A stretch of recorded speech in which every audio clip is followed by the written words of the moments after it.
How you doing? I'm Sam. How did I get into real estate and construction? All right, so I first need to start off by telling you the story of my wife and I. So I was telling my wife for the longest time, if you get into med school, we'll get engaged. If you get into med school, we'll get engaged. And she got into med school. But I walk into the house one day and she wrote me a letter. And I knew that wasn't good. So I picked up the letter. Of course, I read it. And she said that she didn't want to go to med school because med school was going to be in Anguilla in the islands. And she didn't foresee us having the family life that, we envisioned. And it was going to be a lot of time away. I'm not going to lie, that really hurt me. It hurt me bad because, we're planning, a young family. We want to be this power couple. I also said if you got into med school, we got engaged. So I kind of felt like I had been duped a little bit. So we had to go see our marriage counselor, our pastor, just to kind of get some inside reflection and see if this was on the right path or the right track for us. So we go and we sit down and we talk to the pastor, and she expresses her heart about family. And, he sides with her, and I'm not gonna lie, I was still upset. It took me a while to shake that one. But I had to let that dream go. I think the move that happened with her staying home with the family and the kids was actually the best thing that ever happened to me. So I'm grateful that happened. But what happened right after that was, since you're not going to med school, we need to talk about what you're going to be doing since you're going to be here, right? And then she says to me, why don't we look into real estate? So then that's when the first time I came in contact with Rich Dad, Poor Dad and Robert Kiyosaki. And we went to a seminar together. And Rich Dad, Poor Dad, I read the book cover to cover. And it gave me the aha that, I was in the body shop business before and the car business. And I look at it the same way. Is we fix it up and we sell a house, right? So I was like, all right, I'm used to doing that with cars, just on a small scale. I looked at it the same way. I know how to flip. So let's look into getting into real estate. So the first seminar and the first book with Kiyosaki, read through it. It sent off all of these alarm bells that I wanted to get into real estate. It took a second seminar, which is the Fortune Builders seminar, which was a long time ago. And it stuck with me that I needed to take some action. So after that seminar, I said, baby, I'm ready to go. I'm ready to start making the phone rings. I was already a guerrilla marketer, and I knew how to get my bandit signs at the time in front of people to make the phone ring. So I started putting out bandit signs. I didn't know what I was doing. I really didn't know what I was doing. But where I was lucky is I had a friend that worked for a title company, and I would call him and he would give me the information. So I just kept putting one foot in front of the other. I did not get scared. Sometimes when I did get scared or I was uncomfortable, I did call my friend from the title company, and he would always point me in the right direction. So one of the big nuggets I received from one of my coaches in high school, you don't need to know everything. You just need to hire someone that knows what they're doing. All right? And that has always kind of stuck with me. And that's what I was doing when I was using the title company, my friend at the title company, because he had the information. He processed transactions. He told me exactly what to do. Right? So I'm not gonna lie, I didn't know how to put together a real estate contract. I was green as green can come, but I got the homeowner to agree to this house. I think that the price was about $40,000. All right, so this is around the time of 2011. Prices were still cheap. We are in South Florida, so I had zero on the escrow. As a matter of fact, I didn't even know what an escrow was. So I got it under contract. and I was super excited. I get access into this house. And till this day, this is the worst foundation I have ever seen inside of a house. The foundation was completely cratered in. And the homeowner, the seller, was telling me, hey, listen, the city is probably gonna make you tear it down. And you know, at the time, I'm green. I'm kind of like, okay, yeah, we could do something. I'm sure there's something that we could do to repair it. I don't have any construction knowledge like that. I'm sure that everything could be fixed if I get it at the right price. I know I should be able to turn it. I was just looking to wholesale, so it wasn't going to be my problem anyway. So I get the first deal under contract, and then now it's time for me to bid it out. So once again, I'm green and I don't have experience, and I seen everybody, you know, blast their list off, blast their properties off on a list. So that's what I did. And I sent it to a couple of wholesalers, but I didn't know the game. So the wholesalers sent it to their buyers list, and then a flood of buyers surged on the property, right? So remember I told you this foundation was cratered in, right? I wish I had pictures of this house. It was so crazy. But in a matter of days, the traffic that had gone in and out of the house deteriorated the home. Like, it was visibly deteriorated. And I know that they were just going in and out the door, but it deteriorated.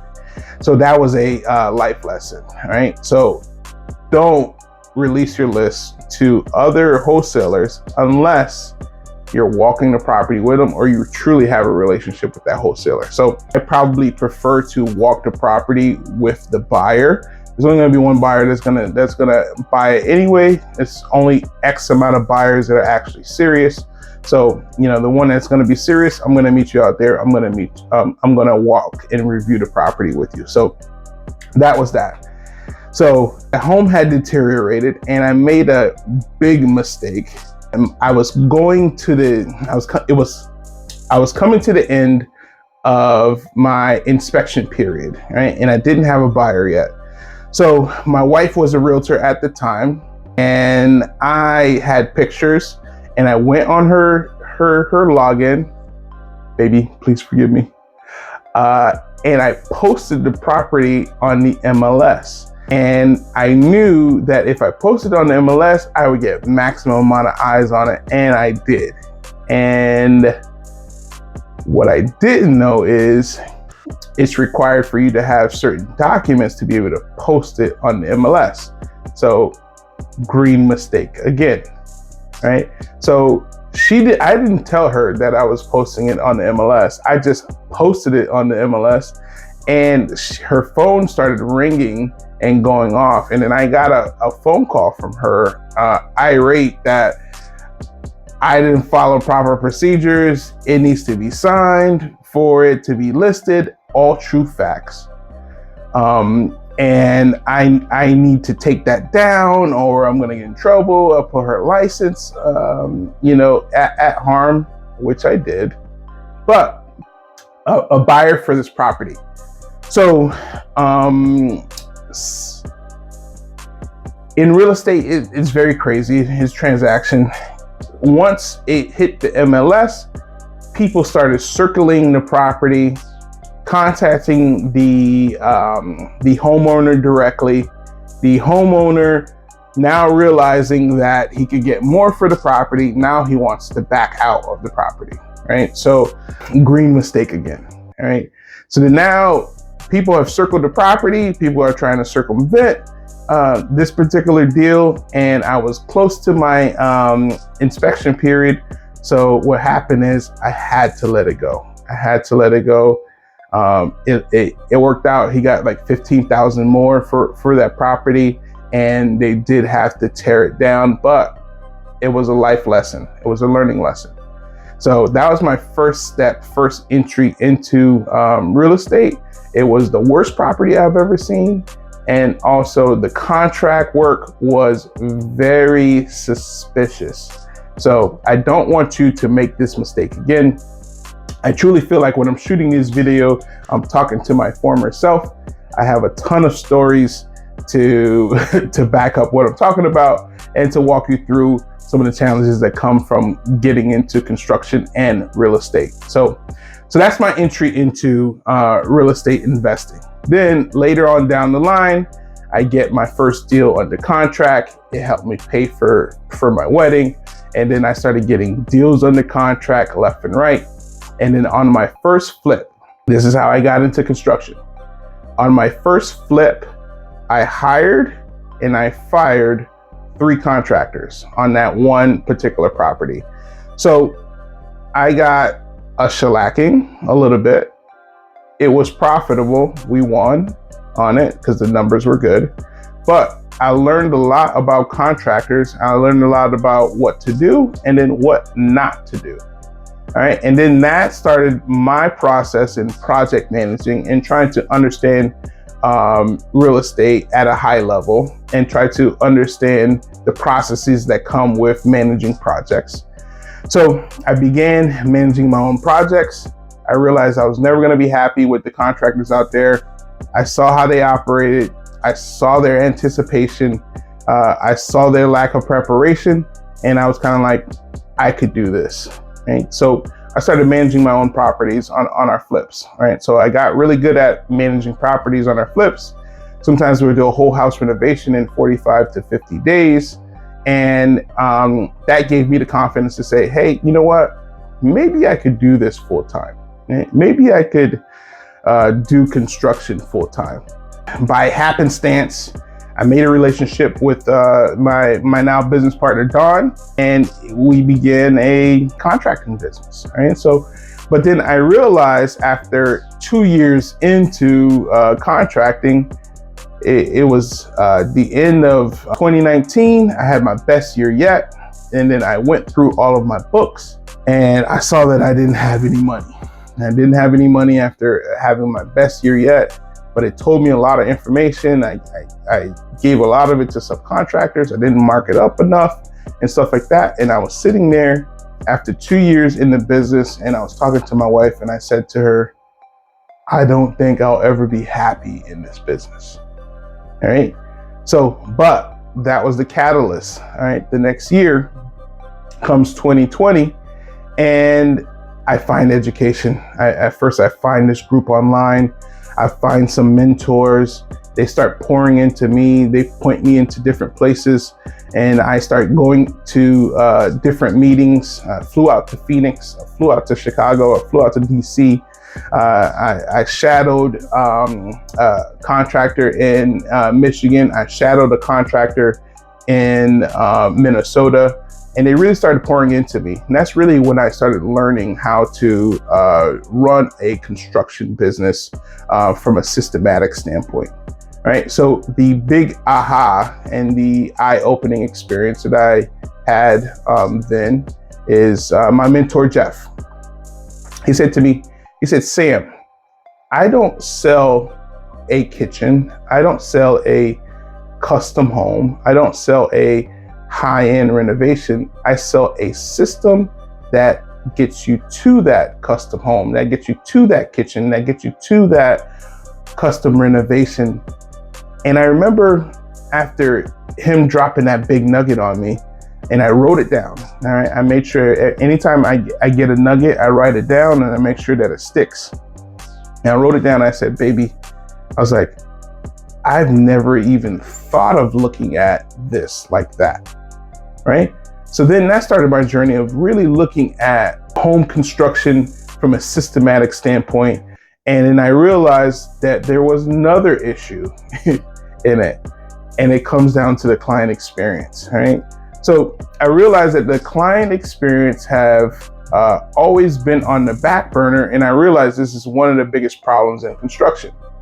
Two-part problem. One, not knowing the process of construction. And the other part too is construction is a customer service business. Until we understand that this is a customer service business, we'll continue to have problems as a general contractor, right?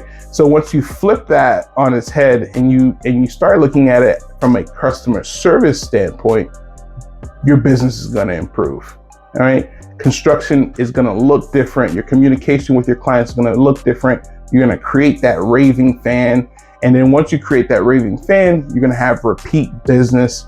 And that's why I coach contractors on how to improve their client experience. All right. So if that doesn't make sense to you, you have multiple ways to look at this. That's how I choose to look at it. I think it's one of the biggest areas that we could take advantage of as contractors is focusing on that client experience. We're getting ready to make a shift. Right? So there's going to be a shift. The baby boomers are shifting out. There's going to be a shift into more professional remodelers, and this is the opportunity to do it. So, all right. So that's how I got into construction, and it continued to build from there. Right. I continued to flip. I continued to do bigger and larger scale project. I continued to be more and more professional. I continued to add more and more systems in place to support my construction and my investing needs. So that's how I got started. That's a lot about me. I have a lot more stories to tell. Hopefully you grew from some of this information. I will bring to you the best information that I have in this space when it comes to construction and real estate, and how they combine into one, and then how you can get into new development when the time is right for you. Keep winning, keep growing, and God bless you.